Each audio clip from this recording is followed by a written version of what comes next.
Coverage लेना, ठीक है, हिम्मत रखना।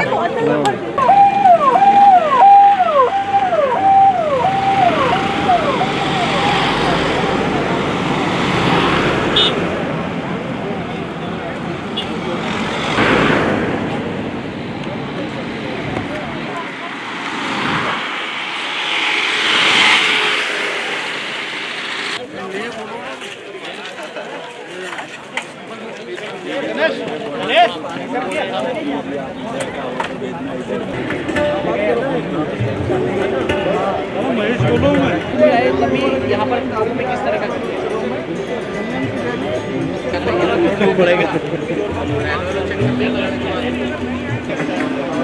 जंपर लगा दिया ना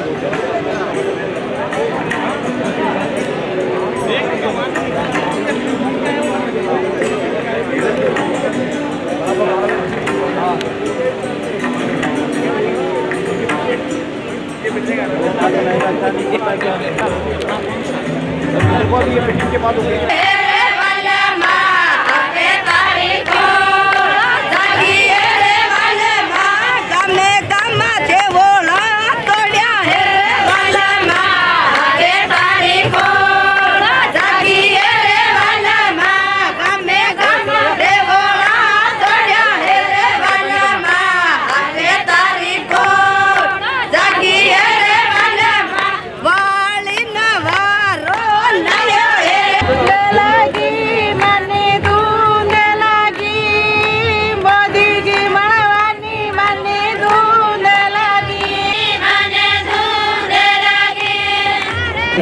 बहन आपको भजन भी बैठा और विचार करेंगी कि दो तरह के लोग थे, एक सामूहिक बलि अंग्रेजों के साथ खड़े थे। ये अब इतिहास इसको पढ़ेगा तो होना भी चाहिए। मैं भी गलत निर्णय लूं तो आने वाले भविष्य मुझे गलत पर हम सब लोग इकट्ठे हुए तो मानगढ़ की सही समझ ये हम लोग अंग्रेजों ने मिलकर के नरसंहार किया। अंग्रेज क्रूर थे और देश में भी जब क्रूरता होती है, अपने देश की कहानियों में भी जब क्रूरता हुई, देखो कौन आया, भारत का शेर आया, देखो कौन आया, भारत का शेर आया, मातरम मातरम वंदे मातरम। जिनकी जैसी व्यवस्था है वो उसमें शामिल हो। और मेरा और भी सब लोगों से निवेदन है, प्रधानमंत्री माननीय मोदी जी हम सबके प्रधानमंत्री हैं। आज न कोई धार्मिक नारा लगे, न कोई राजनीतिक नारा लगे। और देखिए मुझे क्या लगता है कि अगर हम भारत के भीलों को देखेंगे, जब मैं भील कहता हूँ इसका मतलब जितने भी आदिवासी समाज की अलग अलग भील, सच में ये भील समाज का जो इतिहास है ना, ये अभी तक शिकारियों ने लिखा से। आप सृजन का विचार करो कि जो जन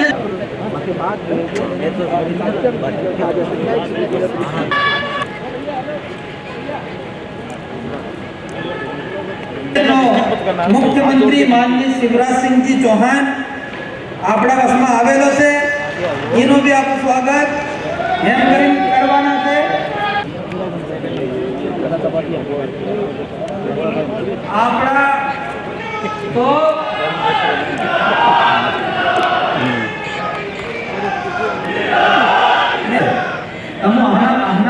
तो बलिदान थे तिहुनी नहीं लगाड़ी सको कि नहीं समझ पड़े।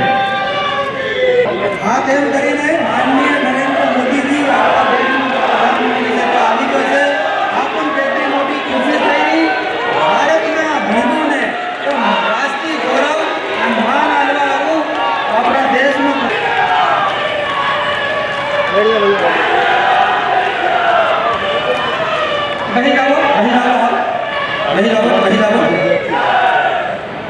जाओ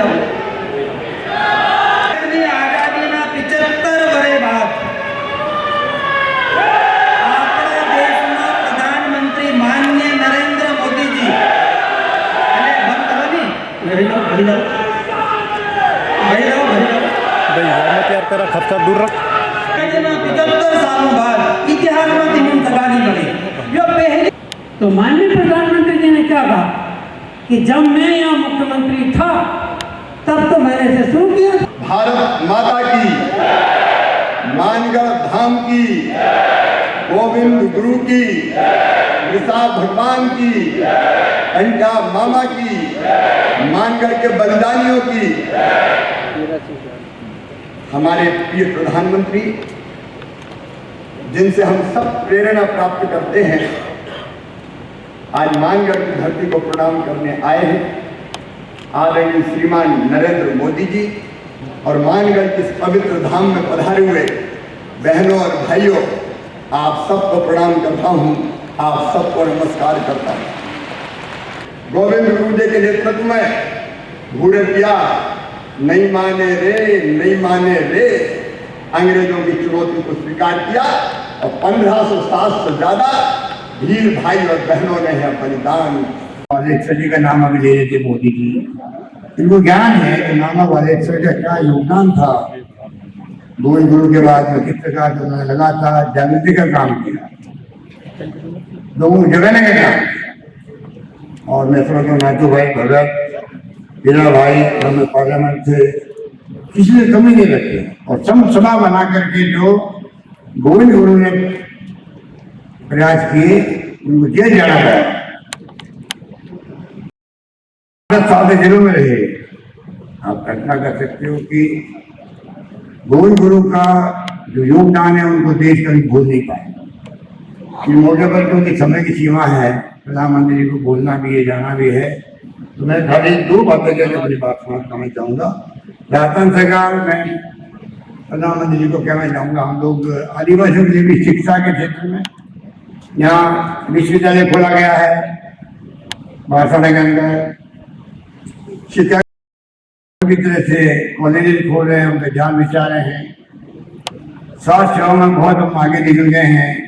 बल्कि मैं आपसे आग्रह करूँगा कि आप अगर हमारा मॉडल जो राजस्थान का चिरंजीव योजना का, उसका अगर आप एग्जामिन करवाएंगे, हो सकता है कि आप उसको पूरे देश में लागू करना चाहेंगे। पूरी तरह हमने right to health, universal health services देने प्रारंभ किया राजस्थान के अंदर, उसका लोगों ने स्वागत किया। एक बात जो यहाँ पर पहले रतलाम से डूंगरपुर वाया बांसवाड़ा रेल से जुड़ा हुआ नहीं है, जहाँ बैठे हुए हैं जी जिले में, उसको पिछली बार हम लोगों ने रेलवे की स्कीम की जो 50% सरकार पैसा देगी, स्टेट गवर्नमेंट देगी, उसको हमने मंजूर किया था उस जमाने के अंदर। उसमें हालात हमारे अच्छे थे, रेवेन्यू अच्छी आ रही थी। तेल निकलने के बाद में 250 करोड़ रुपये में जमा करा के रेलवे को, जमीन उन्हें दे दी, काम शुरू हो गया, बाद में अचानक काम रुक गया है। तो मैं आपसे आग्रह करूंगा, बजट को आप वापस दिखाएंगे रेल मंत्रालय में, तो आपकी सौगात होगी राजस्थान को, आदिवासी क्षेत्र को। रतलाम से सीधा डूंगरपुर, अहमदाबाद वाया बांसवाड़ा जुड़ जाएगा और ये मानकर धाम में लोग आएंगे, उनको बहुत बड़ी सुविधा मिल जाएगी। और अंत में फिर वही मांग करूंगा जो हम लोग कहते आए हैं कि राष्ट्रीय स्मारक घोषित हो मानगढ़ धाम। मुझे खुशी है कि प्रधानमंत्री जी आपने अभी 4-5 दिन पहले ही बात करी है। आपने राजस्थान के, गुजरात के, मध्य प्रदेश के चीफ सेक्रेटरी से बात करी, वीडियो कॉन्फ्रेंसिंग स्वयं में बात करी, आपने स्वयं में बात करी है। इसके मायने होते हैं, इसका मतलब है आपके दिलों आग्रह करता हूँ, निवेदन करता हूँ आप मानगढ़ धाम को राष्ट्रीय स्मारक का दर्जा दें। ये बात करता मैं अपनी बात समाप्त करता हूँ। धन्यवाद। जय हिंद। धन्यवाद।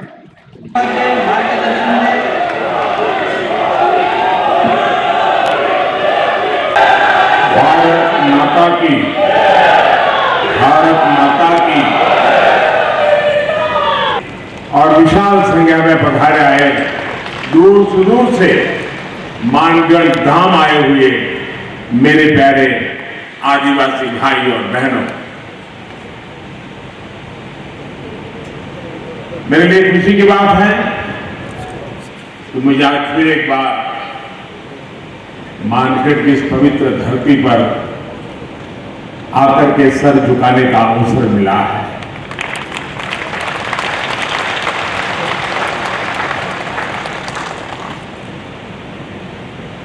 मुख्यमंत्री के नाते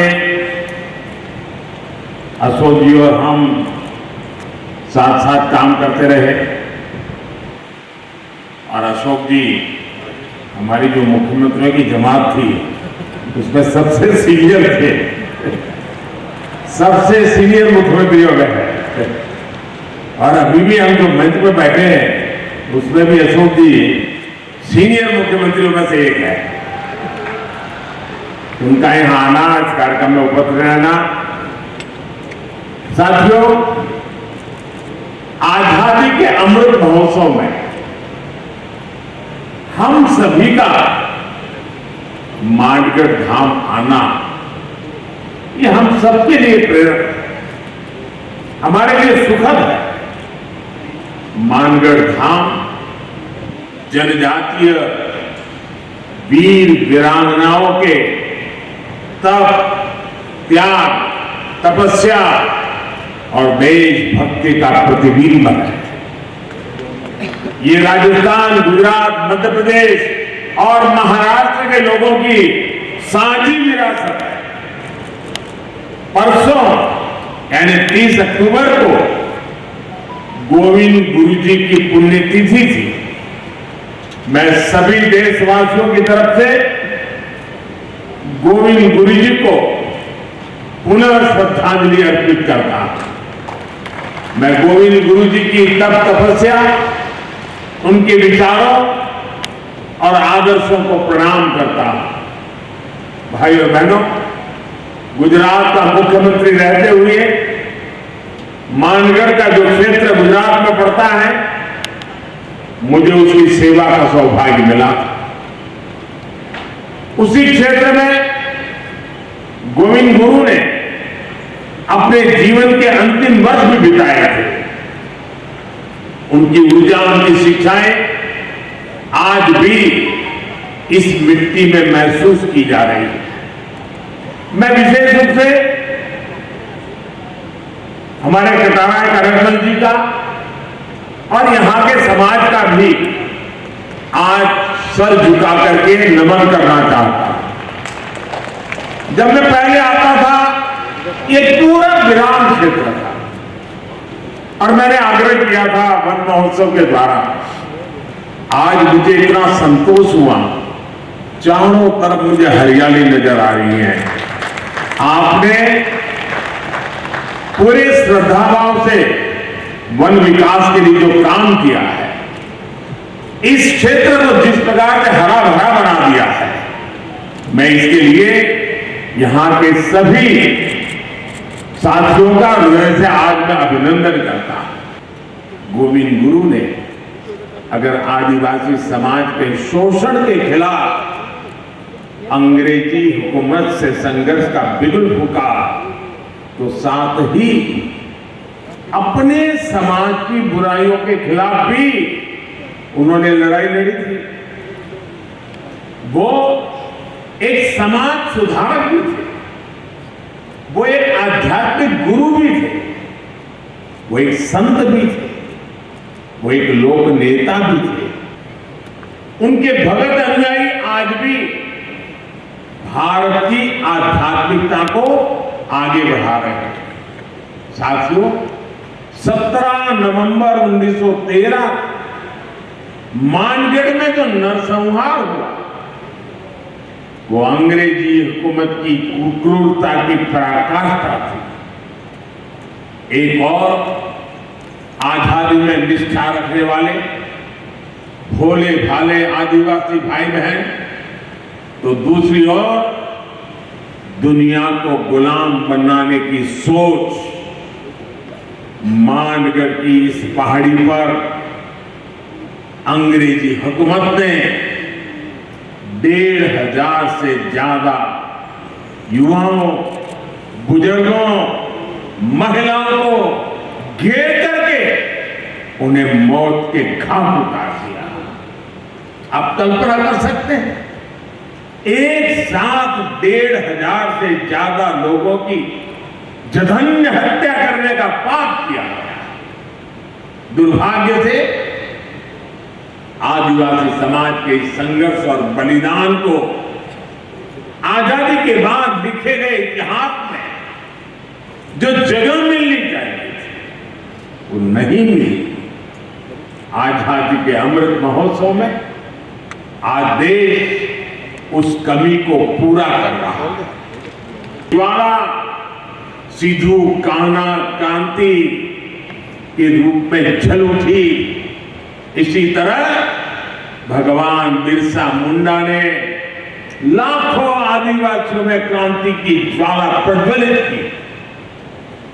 वो बहुत कम आयु में चले गए, लेकिन उनकी ऊर्जा, उनकी देशभक्ति और उनका हौसला ताना भगत आंदोलन जैसी क्रांतियों का आधार बना। इसी धरती पर हमारे आदिवासी भाई बहन महाराणा प्रताप के साथ उनकी ताकत बनकर के खड़े हुए। साथियों, हम आदिवासी समाज के बलिदानों के ऋणी, हम उनके योगदान के ऋणी। भाइयों बहनों, देश में आदिवासी समाज का विस्तार और उसकी भूमिका इतनी बड़ी है कि हमें उसके लिए समर्पित भाव से काम करने की जरूरत है। राजस्थान और गुजरात से लेकर पूर्वोत्तर और उड़ीसा तक विविधता से भरे आदिवासी समाज की सेवा के लिए आज देश आज जनजातीय आबादी को पानी, बिजली, शिक्षा, स्वास्थ्य और रोजगार के अवसरों से जोड़ा जा रहा है। आज देश में वन क्षेत्र भी बढ़ रहे हैं, वन संपदा भी सुरक्षित की जा रही है और साथ ही आदिवासी क्षेत्र डिजिटल इंडिया से भी जुड़ रहे हैं। पारंपरिक कौशल के साथ साथ आदिवासी युवाओं को आधुनिक शिक्षा के भी अवसर मिले, इसके लिए एकलव्य आदिवासी विद्यालय भी खोले जा रहे हैं। यहां इस कार्यक्रम के बाद मैं जामुगोड़ा जा रहा हूं, जहां गोविंद गुरुजी के नाम पर बनी यूनिवर्सिटी के भव्य प्रशासनिक कैंपस का लोकार्पण करूंगा। साथियों, आज आपके बीच आया हूं तो एक और बात में मेरा बताने का मन करता है। आपने देखा होगा, कल शाम ही मुझे अहमदाबाद से उदयपुर ब्रॉडगेज लाइन पर चलने वाली ट्रेन को हरी झंडी दिखाने का अवसर मिला। 300 किलोमीटर लंबी इस रेल लाइन का ब्रॉडगेज में बदलना राजस्थान के हमारे भाई और बहनों के लिए भी बहुत महत्वपूर्ण है। इस परिवर्तन से राजस्थान के अनेक आदिवासी क्षेत्र गुजरात के आदिवासी क्षेत्रों से जुड़ जाएंगे। इस नई रेल लाइन से राजस्थान के टूरिज्म को भी बड़ा लाभ होगा, यहाँ के औद्योगिक विकास में भी मदद मिलेगी, इससे युवाओं को रोजगार की भी नई संभावनाएं बढ़ेंगी। साथियों, अभी यहाँ मानगढ़ धाम के संपूर्ण विकास की चर्चा भी हुई है।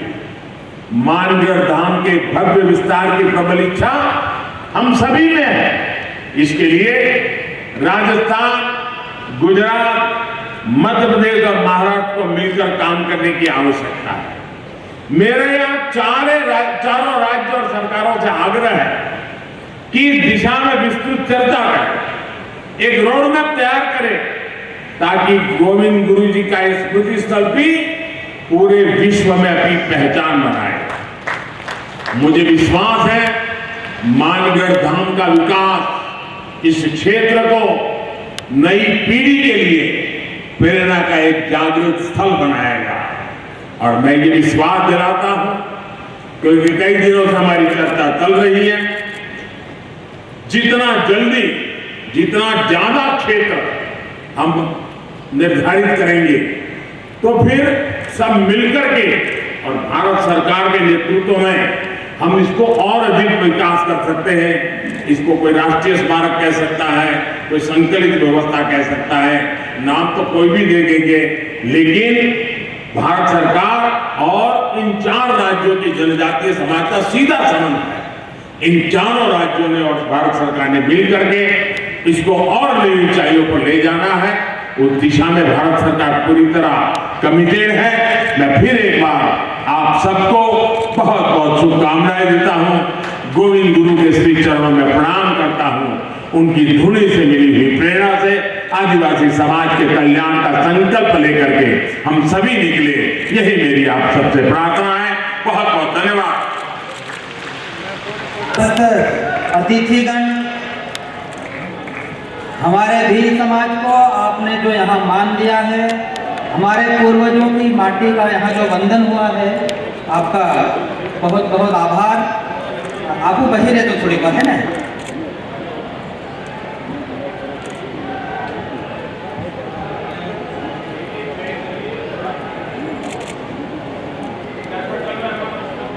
फोटो लेना है, फोटो लेना, वाइड लेना, वाइड